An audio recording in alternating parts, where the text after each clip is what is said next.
市府观光旅游局今天正式推出入境套装行程，游程有1日游、2日游，对象为入境的旅客，量身打造专属游程，提供专业解说以及包车、住宿服务，让游客深度游玩桃园，了解地方人文。我们今天端出4条旅游路线，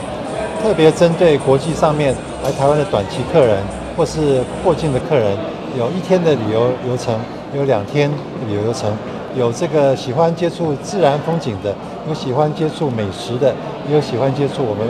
人文文化的，不同层面呢，我们都有不同的路线。所以今天谢谢我们几个航空公司的配合，我们旅宿业者的配合，还有香港的旅游团、旅行社特别到桃园来踩线，还有我们的易购的业者，大家同心协力把桃园的这个短期1、2天的游程拉出来，让我们国际的旅客能够趁这机会多多体会下了飞机第一站桃园的一些特色。谢谢。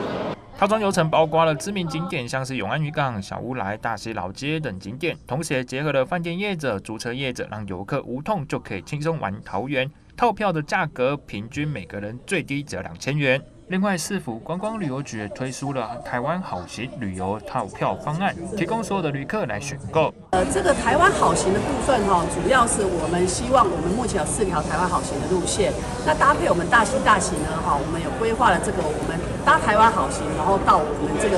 大溪的这个老城来一游这样子的行程。那当然这个行程平常我们可能需要花1000多块，但我们这次透过台湾好行的优惠，只要399，而且我们也会赠送相关这个大溪